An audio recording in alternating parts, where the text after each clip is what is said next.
So, my title is slightly changed, but yeah, I really like people operation.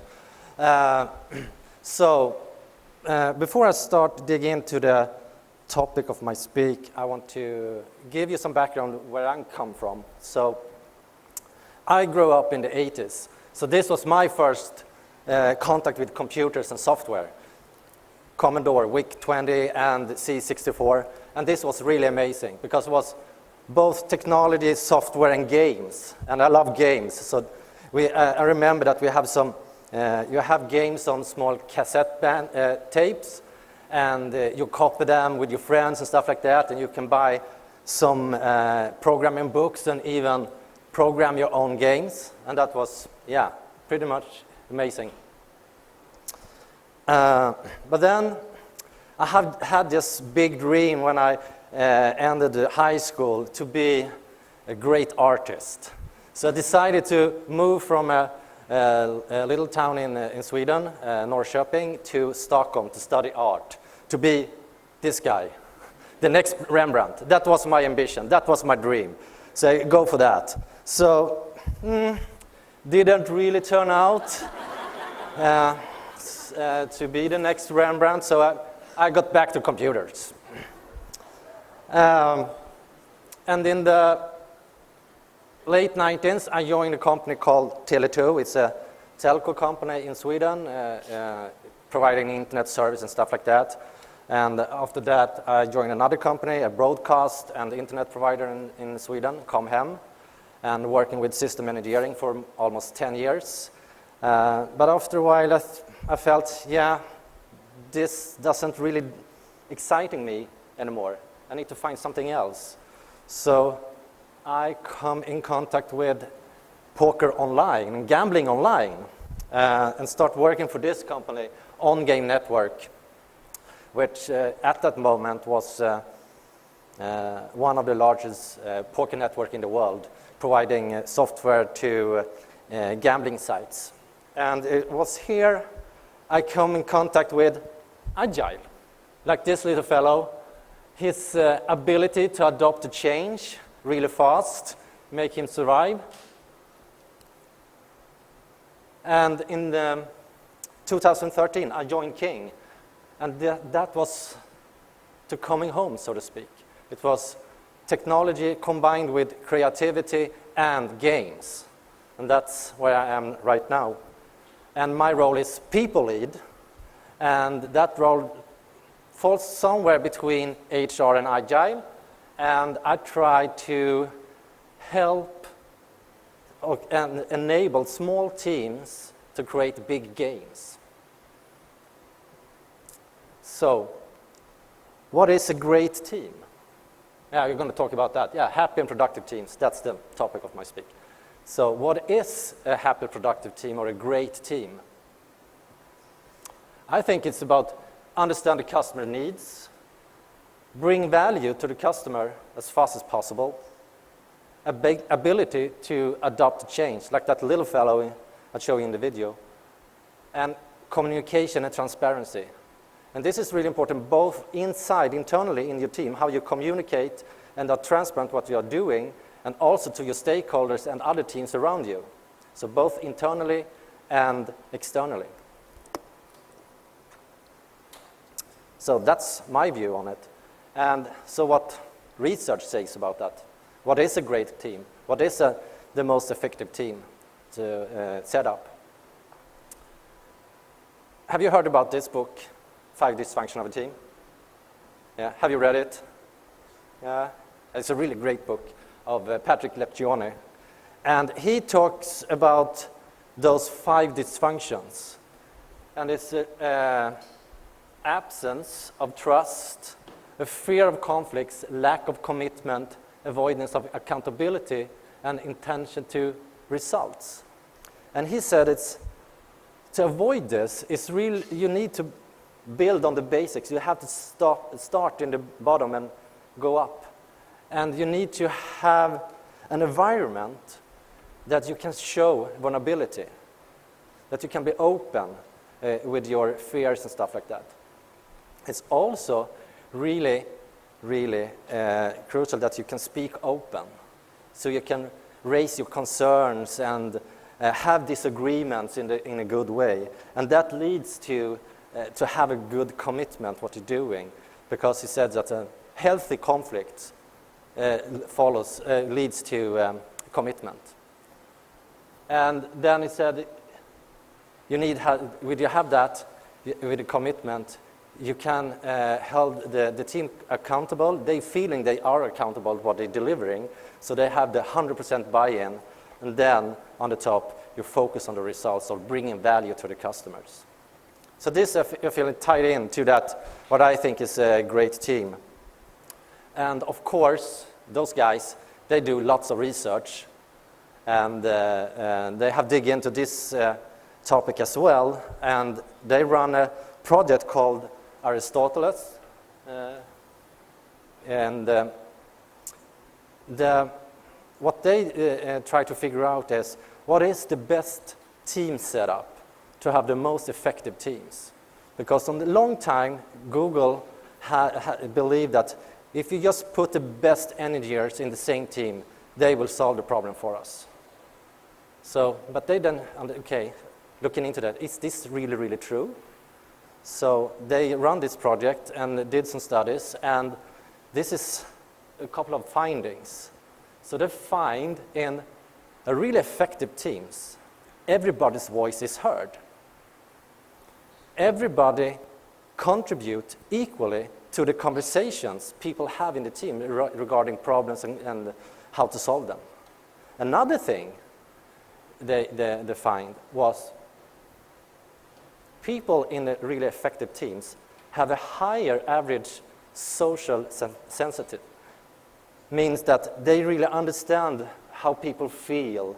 They take that into consideration when they're solving problems, the feelings and needs.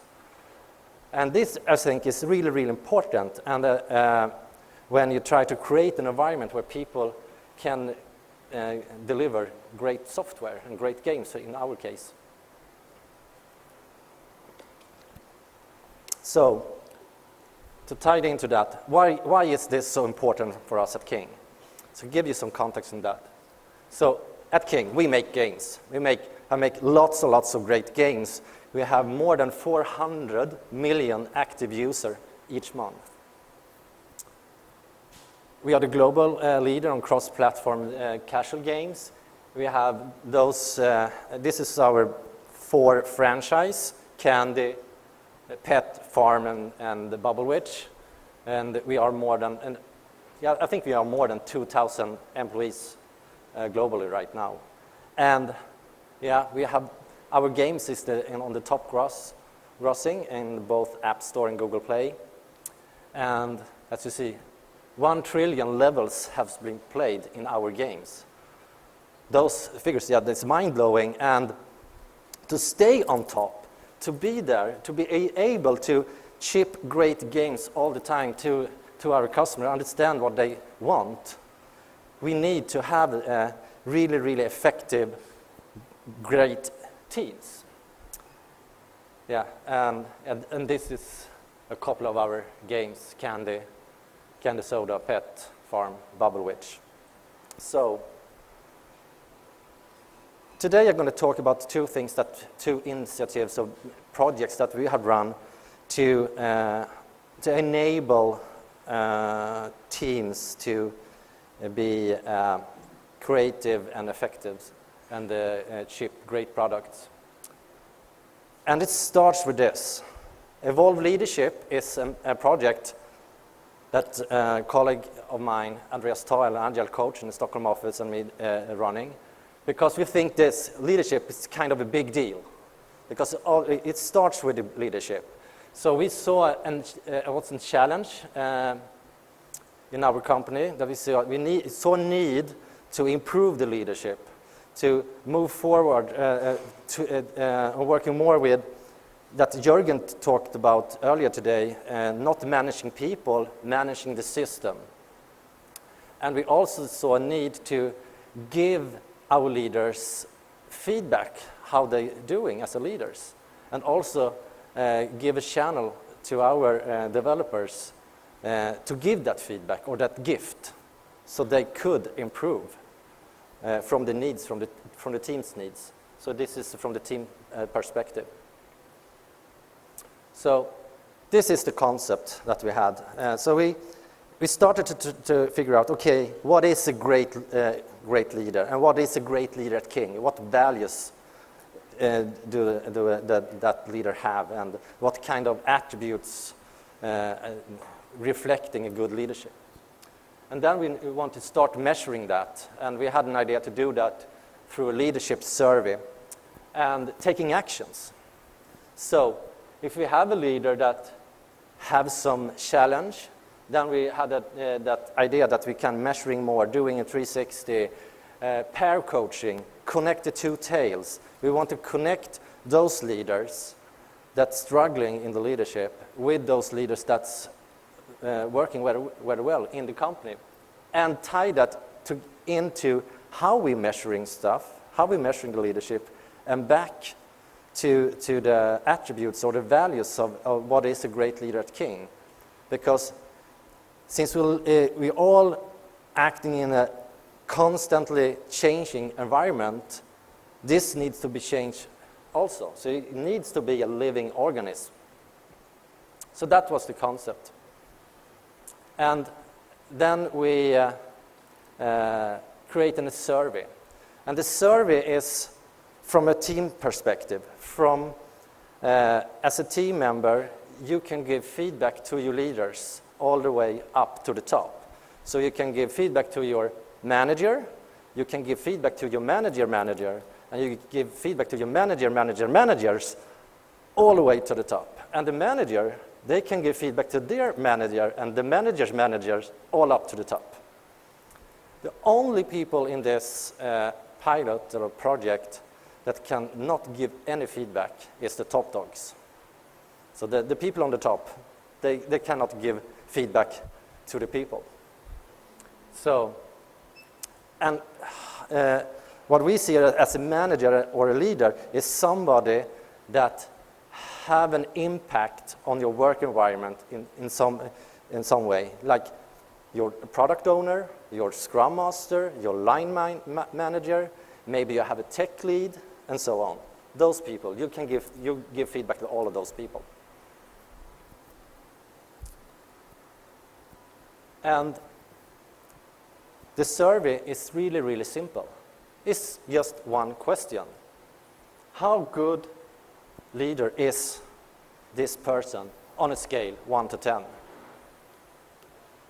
And to that, we have 2 free text fields. Why not a higher score and why not a lower? And this is the beauty with it, because here we kind of pushing people to think about, okay, what is not working with the leadership and what is actually working, so our leaders get lots of good data to work on, so they can improve the weakness in the leadership, and they can amplify the things that's working. So, coming back to this, the attributes. We had lots of discussion regarding this. Should we prime people with attributes or not? Should we just prime them and say, this is a good leader, so according to those attributes, how good is this leader? Or should we just not prime them at all? So, to figure out the best way, we said, how about the A/B test? So, we have 2 test groups in the organization. It's 2 departments, so to speak, of a similar size. It's 150 people. And in both those organizations, it's like 30 leaders or something like that in each organization that are evaluated of the core workers. And in the first group, we primed them with attributes. And that was something that we tried to figure out together with the founders of the company and the senior managers and studies that we had read, again, had done lots of studies on this. And another group, we don't prime them at all. We just send out that question, how good is this leader? Do you think the results different very much from the two groups? Hands up if you think it was a big difference. Some. Hands up if you don't think it was a big difference. Yeah? Okay. So to understand, to be able to analyze the data, me and my colleague Andreas, we look into all the data. We read everything. It was like 2,000 entries of data from people that giving feedback to the leaders to try to figure out how we can tag the data with some words. Like if you saw someone had wrote something like, yeah, this guy or she is really friendly, she listened to me, and so on and so on. Then we can maybe tag that with friendly, being present, listen, and stuff like that. And also we did that with negatives, like, yeah, he micromanaged me and did not trust me and stuff like that. Or I don't know who this person is. So we try to tag all the data with that kind of words. And that's really interesting when we go in to look at some data. I don't know if you see that. This is the top unique tags in both of those test groups, or positive tags. And here in this group, A, the group that we tagged, we primed with attributes, 25 leaders have got the tag friendly.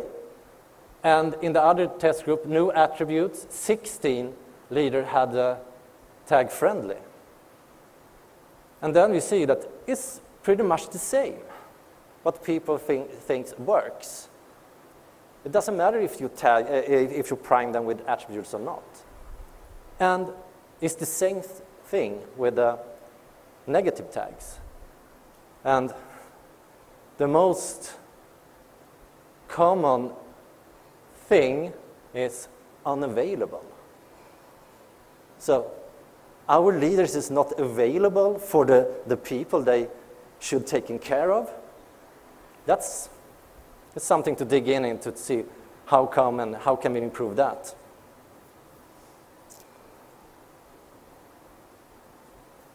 So when we had all this data, we think, why should we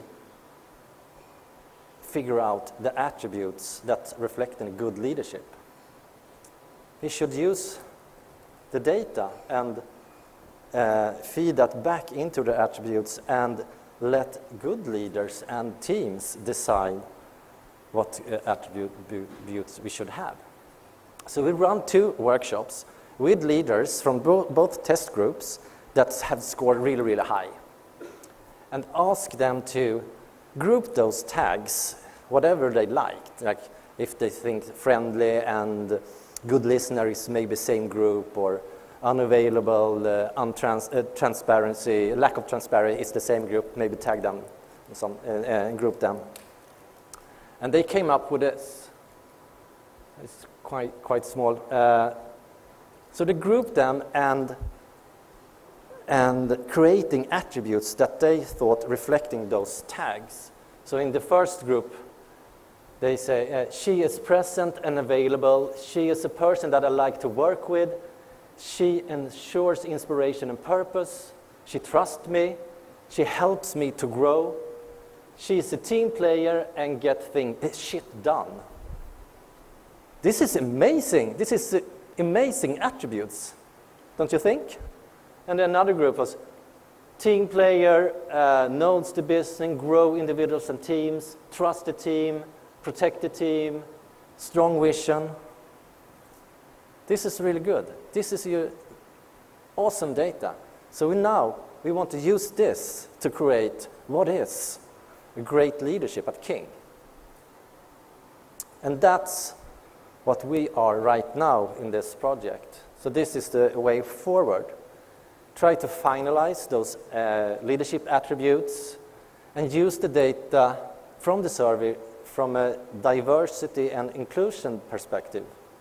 Because this could be really interesting. Do female leaders score higher than male leaders? Can we use this data to promote more female leaders in the companies, and so on and so on? Also, we want to finalize some work together with HR to create a kind of a leadership philosophy for King. What is it to be a great leader at King? And also, we need to figure out how we can do this survey in a more lightweighted way, because right now it's quite a heavy process to do this. We didn't find any tool on the market to help us do this kind of service. It's just me and my colleague Andreas have put that together ourselves. It's a little awful PHP hack with a MySQL database in the back end. It works, but if we're going to scale this out to the whole King, we need to find another way to do it more lightweighted and on regular basis, to do check-ins all the time, to see how so we can build up trends and stuff like that and see how the leadership evolve in the company.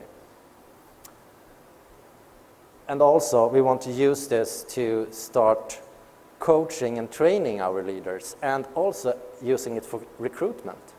So we have those values of this philosophy when we recruit leaders at King.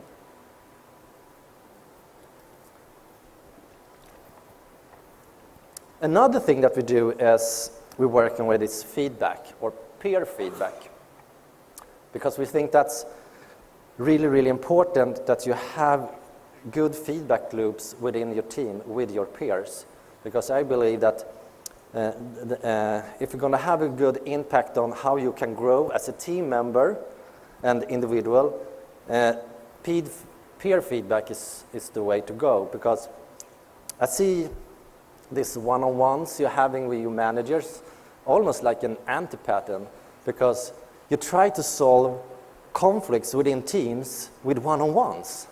It doesn't make sense that you sitting with your manager and talk that, I cannot work with this guy because of this and that, and another guy going, this guy he's stupid and stuff like that, and you try as a manager to solve that with one-on-ones. When it comes, it's something that the team should handle. So we encourage our teams to work more with peer feedback, and we're talking about peer feedback in our teams. We see everybody as peers.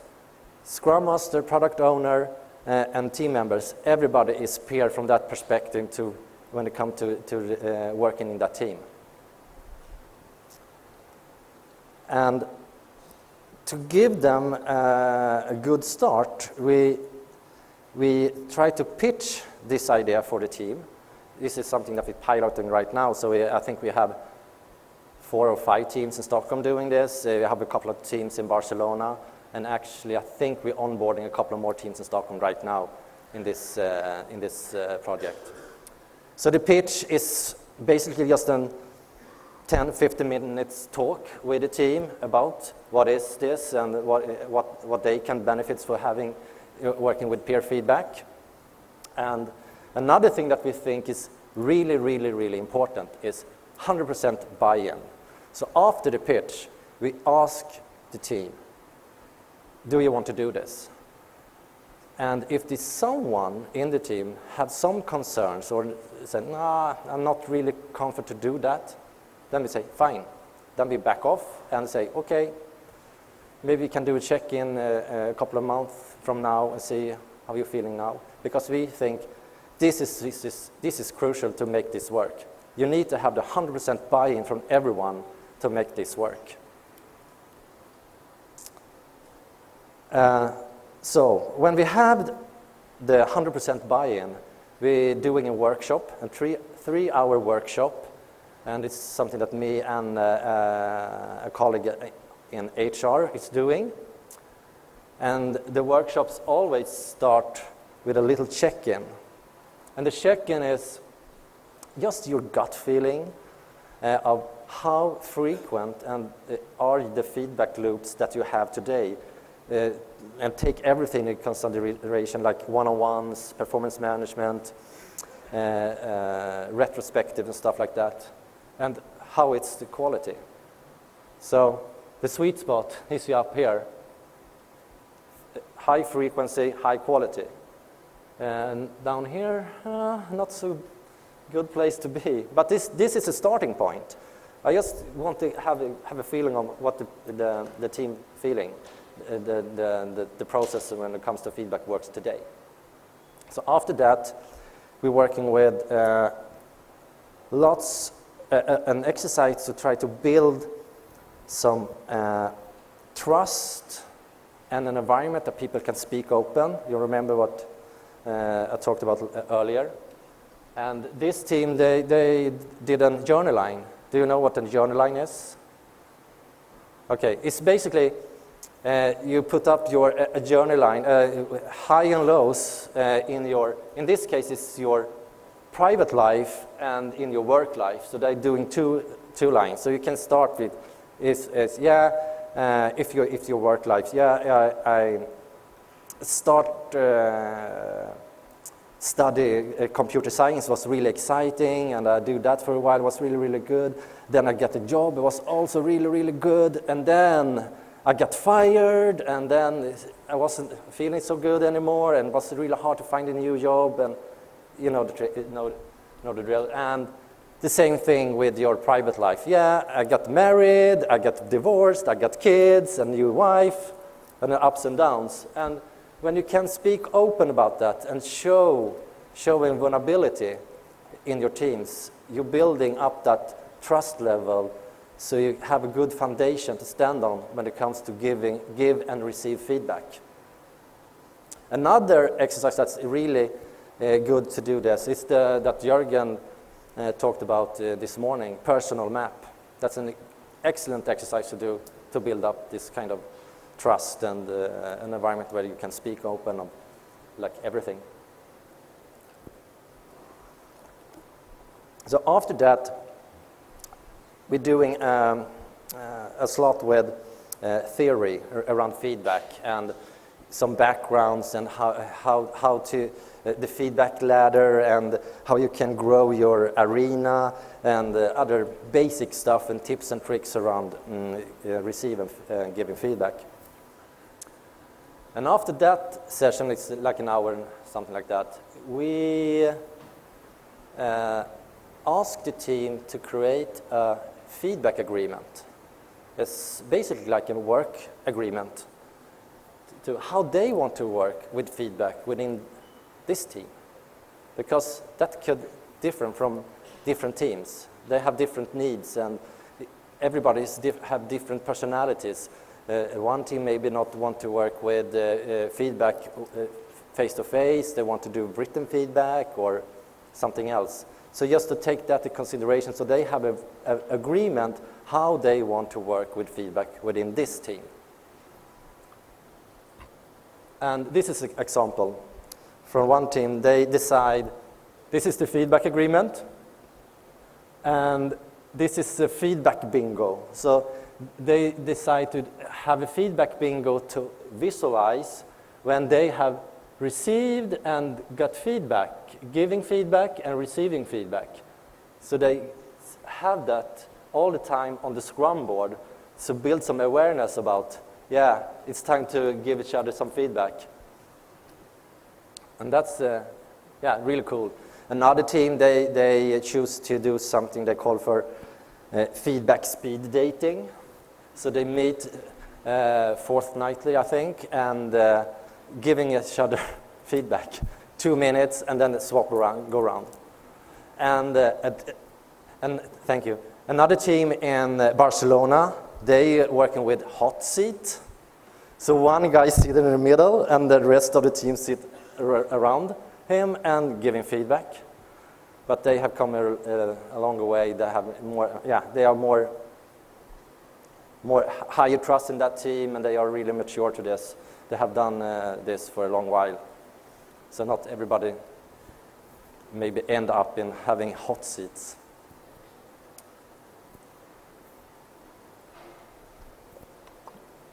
So after the workshop, we'll let the team go. And the only thing we do is try to do check-in once in a while to see how things going and if they need something, or if they need to change the feedback agreements and stuff like that. And here is two teams actually. They decided to do the checking together so they can learn from each other how they working with feedback in that team. And here are some insights. And I do that plot thing again to have some trend and see what's happening. So I don't show the results from the last time we did a check-in. I just asked them to, can you just plot you in this diagram as we did last time? And then afterwards, I show the results from the last time, and then we can compare. And that's then the interesting discussion starts. Why do we have a higher quality now, but less frequent, or vice versa? Actually, one of the team that did the speed dating, they had increased the frequency of the feedback loops, but the quality was lower. So I asked them, okay, how come? And then started discussing, it's really hard to sit there and try to figure out what kind of feedback I'm gonna give. I feel uncomfortable to give that constructive feedback. So it's just more like, you're doing a great job. It's not so good feedback to work on. So the conclusion was, I think actually was one of the team members said, how about to do the opposite? Not giving feedback, asking for feedback. And that is brilliant, don't you think? So you sit that in those speed dating sessions and talk about not to giving feedback. You're sitting there and asking for feedback for specific things that's happened for the last 2 weeks. And that's what the thing is. The beauty thing with that is that when you ask for feedback, you are more open to receive that feedback. And it's easier for the person that's going to give you the feedback to be more specific from just that thing that you're asking feedback for. So I think that's a really, really good thing. Not giving feedback, ask for feedback.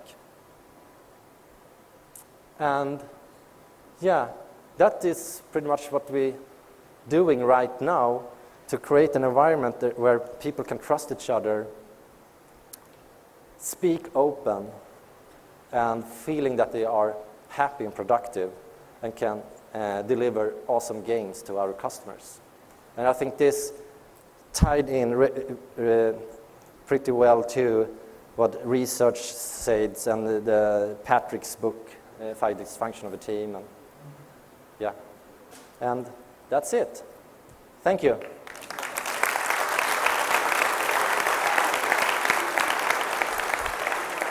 So, great.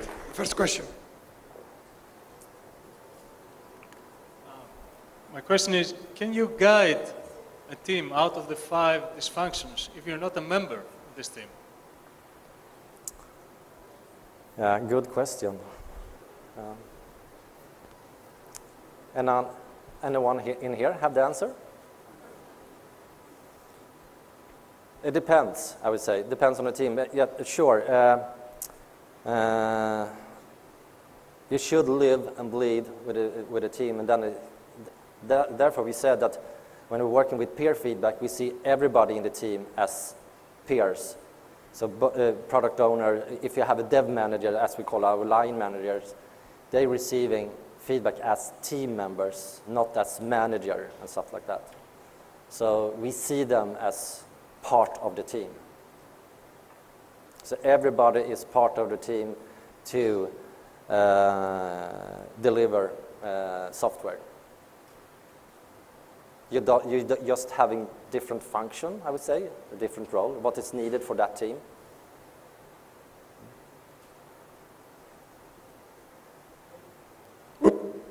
Any other questions?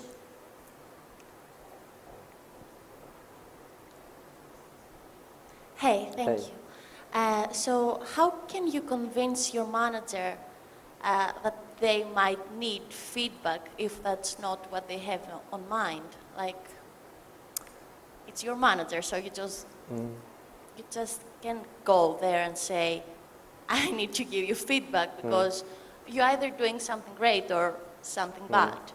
So In this case, when it comes to the evolved leadership, the short answer, we don't ask the leaders for that. We expect them, when you are a manager, we expect you to receive feedback. It's part of your role, so to speak, to take that feedback and improve the leadership so you bring value to the teams. So from that, we don't ask them. It's a short answer. And another thing that's really important in this is our sponsors in this project is our CTO of the company and the senior vice president of our largest game franchise, Candy Crush. So they have going out to the organization, as I said, please give me feedback, and I expect that your leaders also gonna ask for feedback. So lead by example. Great. Any other questions?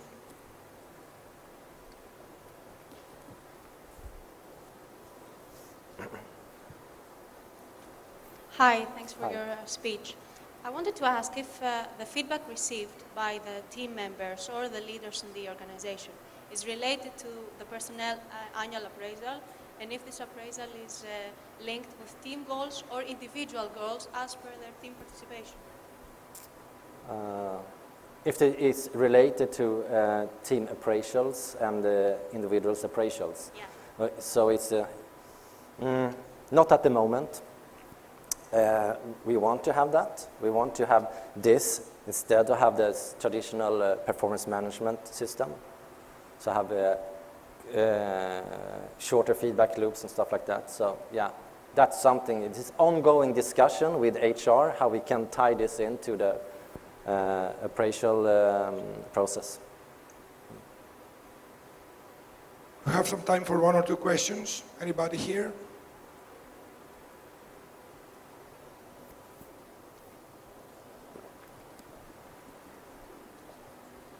Hi.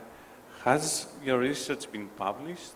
I mean, have your findings been published somewhere? So Public? Yeah. No, not yet. But this is the first time I talked about this public. And my CTO, Thomas, he have encouraged me to do a blog post about this and put it out on our tech blog. So when I find time to do that, I might do that. Yeah. But you can come to me and if you want to discuss how you can do it in your organization. One last question. Come on, the man is here. Oh, great.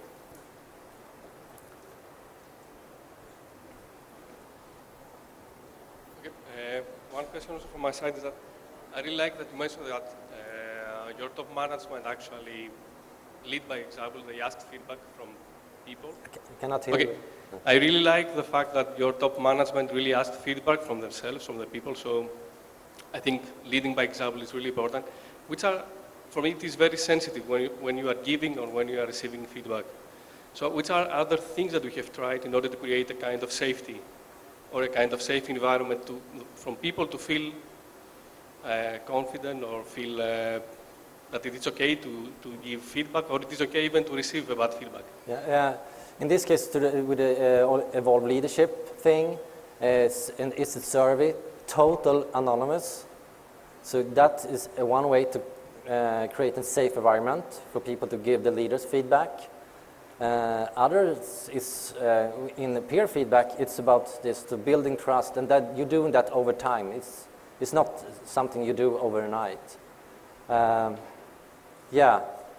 Regarding the survey and anonymous, what we had done is create a web page where people choose which team they are in, and then we generate the survey for them with the whole leadership structure. So we trust our employees to choose the right team, but we cannot be sure. But that's one way to do it really, really safe for people, because we don't know who people have giving the feedback. We just know from which team the feedbacks come from. Yeah. A great applause to Matti Klasson again for his hands-on speech and all the techniques. He will be around, I think, for the rest of the episode. Yeah.